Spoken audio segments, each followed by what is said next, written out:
Preserve your sanity, maybe an interesting topic to talk about, but it's one that I happen to know a fair bit about. But before I do that, anybody else in here has felt like they've been riding the crazy train in life at some point in time? Okay, I'm really glad I'm not the only one. And at the worst of it, would you paid like anything to get off that train? Okay, so what I'm really hoping for this talk is you'll learn a little bit from my experience and what I've learned throughout the crazy journey of parts of my life and be able to apply that to your life no matter where you are and what you're doing right now. So let me tell you a little bit about why I think I'm an expert. Preserving your sanity category, there we go. So first of all, I have a combined family. And for anybody who has tried to blend two families together, there's an interesting combination of personalities that happen for sure. It's hard enough when they have lived together their whole lives, let alone when you haven't and you're trying to get those personalities to work. So it can be a little bit challenging at times for sure, especially when you have very different parenting styles like my husband and I do. So it was quite an interesting journey at the very beginning of it. On top of that, my children are all the same age. So I have three 19-year-olds right now, boy-girl twins from my first marriage. And my husband's son is just 6 months younger than mine. So we're in half the year where they're all the same age. I'm not gonna lie, when they all turn 13, I used to introduce myself and say, hi, I'm Andrea. I have three 13-year-olds and I like to drink wine. And there are days when scotch is a really good option, for sure. So, so that's been quite the journey. On top of that, I'm an entrepreneur. Everybody else in the room entrepreneurs here as well, or how many? Okay, awesome.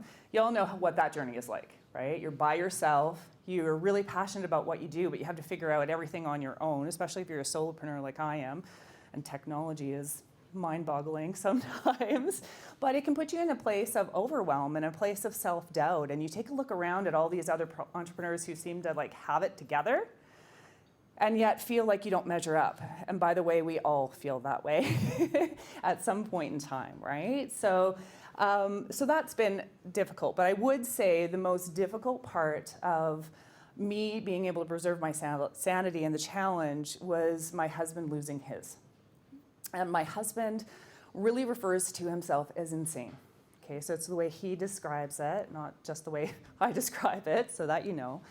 And this happened pretty much overnight. So one day he's perfectly normal, the next day he's not. And what happened is he had a TIA. And for those of you who don't know, a TIA is a transient ischemic attack, which is like a mini stroke and it's not supposed to have any brain damage. However, for him, the symptoms didn't go away after 48 hours fully.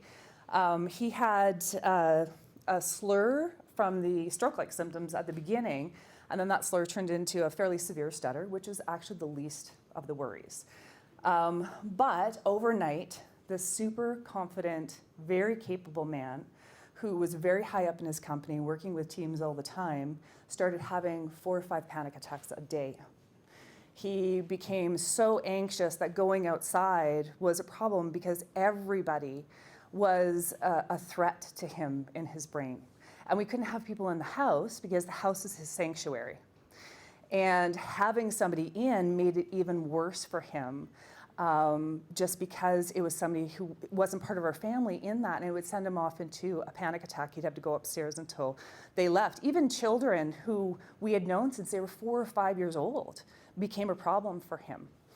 And then after that, the depression kicked in and the suicidal episodes. And this is where, as much as I've done study into psychology and the brain and stuff like that, all kind of on my own self-study there, I didn't realize how the brain can hijack you. And his brain started sending him horrific visions of the ways that he should kill himself. And when he didn't follow through with that, it would berate him for being a coward. And so it was obviously very emotional, very difficult to deal with through that. On top of it, to start to deal with the excess of emotion, he started scratching and cutting himself. And at least because I had done some study, I knew why he was doing it. And even though it was self-harm and very scary, that there was a reason behind it, and he was trying to really self-soothe and get himself into a better place. But that didn't help the morning that he came downstairs, and I looked over, and I would check his arms in the morning to see how the night had gone the night before after I'd gone to bed. to see if he'd had a panic attack or maybe how bad it was. And I looked over and I could see the thin knife cut on the inside of his wrist in exactly the wrong way if you want to keep your husband with you. And so, not surprisingly, 10 months after the TIA, he landed on the psych ward. And that was 3 years ago. We're pretty much still in the same boat right now. We still haven't got this all, all settled out. So when I say I understand a bit about preserving sanity, oh, I forgot to tell you, my mom lives with us too. So, yeah.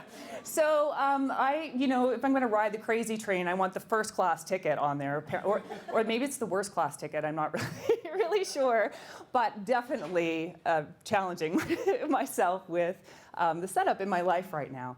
But the most interesting part is that I'm actually the best me that I have ever been in my life through this. And the reason that I'm the best me that I've ever been is because of where I was in the worst part of my life, when I was hitting the darkest time for me and what I had to learn to come back from that. And that's what I call on now to preserve my own sanity, but also to help my clients figure out what they need to do to figure themselves out so that they can gain some solid ground as well. So let me take you back there a little bit. So the lowest point in my life really started when my kids were about 3 years old. My first marriage was falling apart. I was in a job that I absolutely hated. And I just wanted to run away. I was so lost. And I just thought I'd just love to leave here and not, I understood those people who went for milk and they never came back again. I thought that's a brilliant idea. But they'd probably be able to hunt me down and figure out where I was. But getting there started a lot earlier. And I want to share that with you because I think these might be some things that you relate to. So when I was younger, I was an Army brat growing up. My dad was with the Armed Forces and the RCMP, so we moved every 3 or 4 years on average. This memory particularly happened when we moved from Kamloops, British Columbia to Goose Bay, Labrador. 80,000 people, 8,000 people. It's a pretty big culture shock for me.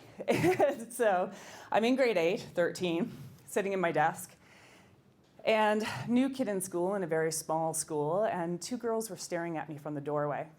And one turns to the other and says, "Is it a boy or a girl?" And they were calling attention to my super short hair at the time and obviously ignoring the girly assets that were obvious at the time. But that was the very first time that I remember being worried about what somebody else thought about me and what their perceptions were. And that was when I started adapting myself to make other people more comfortable, right? And so moving further away from what was authentically me so that somebody else would be okay with who I was.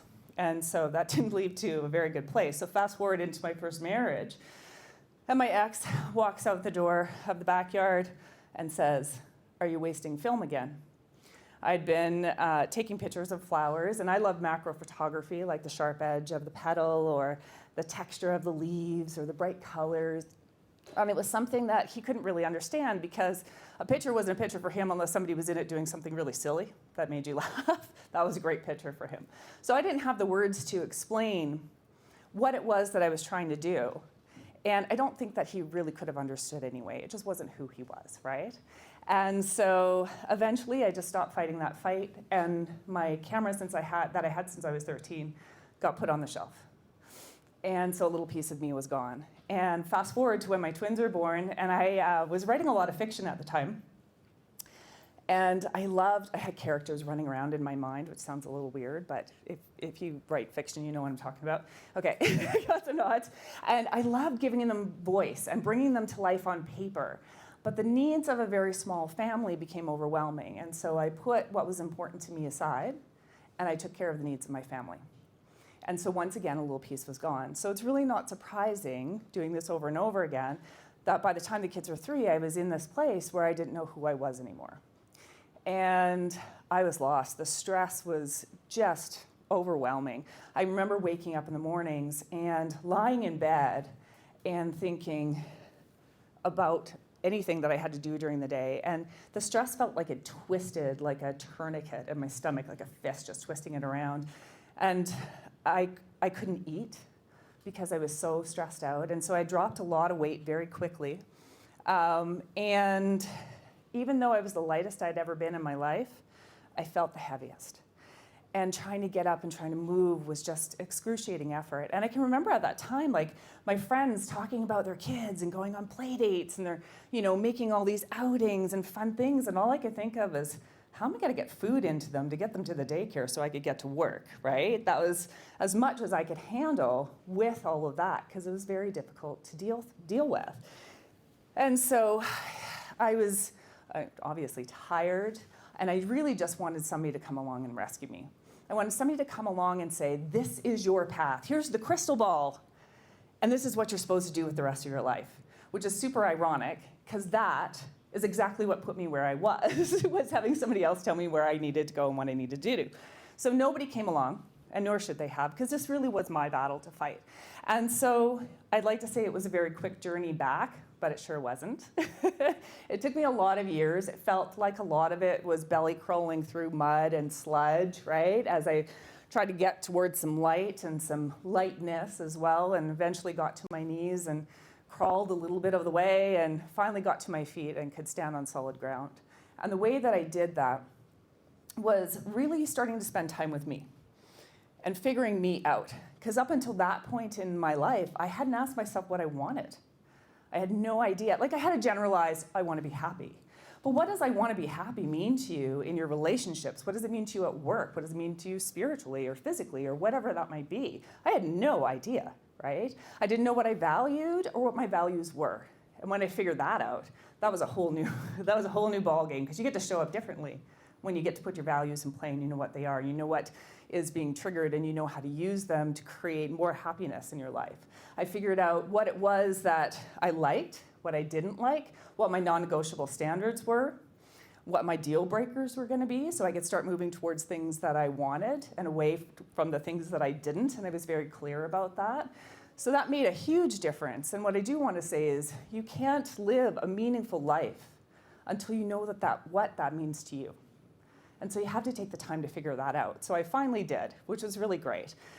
And that brought me to a really much more solid place, which I use. But what I want to share with you are the three things the biggest lessons that I learned during that time that I think that anybody can apply in life right now. The first is, I'll tell you what they are first. I'll tell you a little bit about them, and then I'll tell you a little story to go with it, okay? The first is to lean into your emotions. The second is to check the stories that are going on in your head. And the third is to challenge your belief system. So let me tell you a little bit about each. So with the emotions, there are typically 4 ways we deal with emotion. If you ever heard Tony Robbins, he talks about this as well. But 4 ways we typically deal with emotion. The first is to deny it, okay? There is not a problem going on here. Just an FYI, when I told you that I'm at the best place that I am in my life, I totally have myself checked. I'm not in denial about that, for sure. So not even gonna go there, right? That's actually where my mom was when my dad had his heart attack, and he had bypass surgery. And I was going to university, and that morning, and I was like, do you want me to be at the hospital? She's like, no, it's okay, everything's gonna be fine. It's not a big deal. Open heart surgery is a big deal, for sure. My dad was given 0% chance of coming out of the dye test, let alone the 5 bypasses that he ended up surviving. So my mom was in complete denial at that point. And she needed to do that, just in order to get through, right? Sometimes you need to do that. And what I do want to say about all these emotions, you might find that there's one that you have a go-to that's more for you regularly, and you will go through each one of these depending on what's going on in your life at the time, okay? So the second way that we experience emotion, or we deal with emotion, is to ignore it. This is my personal favorite. And when you ignore your emotion, it's not so bad in the short term, right? Like, I've had to do that a lot over the last 3 years, where there's been a lot going on, obviously, with that. And there are times where I'm like, I just do not have the mental capacity to deal with this right now. So I'm going to put it over here. And I will take a look at it later, maybe when I have the opportunity to do that or the wherewithal. The problem with that is the thing that you are not looking at has the most power over you. And the reason is because it's doggedly following you around, you're trying to resist it and using up mental energy to do that, while other things are going on over here that you're having to deal with as well. And while you have this open loop that's going, it's taking up energy, and you're getting more open loops going, and they're taking up energy, and you put more things on the shelf, and it just keeps this whole circle going. So it's not the best way to deal with your emotion in the long run, for sure. The third way we tend to deal with emotion is to hang on to it, to wallow in it, to really own it. And this is what you'll see. You'll see typically people who are complaining about something a lot, but not doing anything about it. And eventually what happens is it becomes a personality trait. So you know people who are angry, or people who are very worried all the time over stuff, right? People who love to live in the trauma and drama of it, or are super negative as sort of a life way of being, and that's because they're hanging on to this emotion and not letting it go. So the best way to deal with the emotion is to lean into the emotion, to figure out what is going on specifically, right? To pinpoint it, because if you can pinpoint what's actually going on, you can start to unravel it. So anger is a base emotion, but jealousy would be one of the spears that come off of it. So if you understood that you were being jealous and not just angry right now, you have a different place to start unraveling it. So really trying to pinpoint what your emotion is that's going on is super helpful to give you a place to start to deal with it, right? And then after that, once you kind of know, you'll understand how the stories that you have going on are linking to that emotion. And the stories are always interesting, right? Crazy making stories we tell ourselves. And often what goes on in our head is like a 3-year-old on sugar that's left unchecked, right? We don't think about it. We have stories going on all the time. We're great at scripting in our lives. And this is really where you want to control that, because there's 2 things that you need to know about your brain. Your brain responds to what you tell it and the pictures you give it. And if you are telling it disempowering stories and giving it great pictures to go along with that, you're going to get really poor results. So you want to be able to stop those crazy making stories in your head to try to preserve some of that sanity for yourself and start to move toward better stories for yourself. Now, sometimes in order to do that, though, you need to challenge your belief system, okay? And that's the next part of it. Your belief system I like to call your BS, because sometimes that's really what it is, right? So your belief system is primarily set up before the time that you're 7 years old. So before that time, from the time you're born to 7 years old, your brain is pretty much in a hypnotic state. That allows you to absorb information really quickly. However, at that time, you're taking a look at the people in your environment, what's happening, what's going on, and you're starting to formulate ways that you should work in the world, depending on what you're seeing. And the belief systems come a lot from that. You'll have experiences as an adult as well, but those primarily are set up when you're younger, and you will have some that change that. But if you don't challenge your belief system over and over again on these things, a 7-year-old is running your life when you're just acting and reacting. You're just running a program that you developed when you were really young. Which the story that I want to tell you next is pretty much what happened for me, and I had no idea that this was actually going on for me. So, like I said, my husband, with where he is, and not being able to go outside, not being able to drive, a lot of the chores shifted in our household, and I took a lot of extra stuff on. But at the very beginning, he was still putting the garbage out. So I would remind him, like I usually do, today is a garbage day, in my neighborhood anyway. So I would remind him that this is supposed to go out, and I would get up the next morning, and it wasn't put out.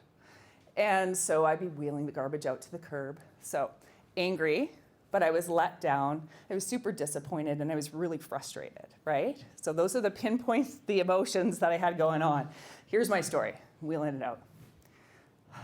Doesn't he just know that I am taking on all this stuff? This is just one more thing that I have to do right now. And I'm kind of tired. Like, can't he just take that on? He said he was going to do it, right?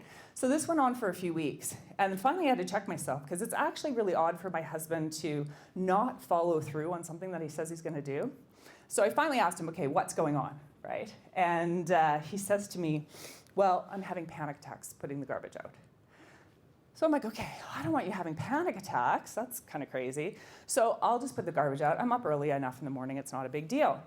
So the next week, I'm still pissed off, walking this garbage out to the curb. And I'm like, what is going on? It's garbage. I'm being angry over garbage, which kind of is a life metaphor right there. So anyway, so I'm being angry over this garbage, and I'm like, what is happening? There has to be something more going on. So it took a little while. Sometimes you need somebody else to help you work through the belief system. I was lucky because this one popped for me. And when it did, I was really surprised because I realized I thought putting the garbage out was a man's job, right? It was a blue job, not a pink job. And that was really shocking for me because I didn't grow up in a traditional household. My dad baked and he cooked and did laundry and I helped him fix the car and you name it, right? So me realizing this is what I have going on, it's a man's job, that's what's pissing me off right now. And so anyways, I was able to challenge it and go, okay, I actually don't believe that. And so because I could realize that's what's driving the emotion and the stories, they got to stop. And now I get to wheel the garbage out. And I do it from a place of love, which kind of sounds weird because it's garbage, but you know, and I get to wheel that out and I get to support my husband in that way and feel really good about it and about what's going on. So this is a super simple story, but this simple story had really big impact. And it does show how you can lean into your emotion, how you can check the stories that are going on in your head, take a step back and figure out, do I have a belief system that's going on that's driving this? And if I do, challenge it, can I get to a better place? And because I challenged it, like I said, it did have a big impact. I wasn't showing up angry with my husband anymore. So our relationship was better. It was better for his mental health. It was sure better for mine, not telling myself those crazy making stories, right? And it's better for my family. And I got to show up in a different way in my day as well, right? So here I am, and I'm more positive. That has positive repercussions throughout the day, and who knows where those ripples could go. So can anybody see how you can maybe use this to take care of something really small in your life and get a bigger impact going on? Yeah, thank you. So what I know is when you take this and you put it to use, you get to stop those crazy making stories that are going on in your head and wasting all that mental time and energy on those negative things. And when you do that, it means you get to a more positive place. And if you can get to a more positive place, that means that you get to preserve more of your sanity. But on top of that, you get to tap into more of your potential. And if you can tap into more of your potential, that means that you get to move toward the things that you want and you'll get to gain your goals faster. Imagine what that would be in your life right now. Thank you.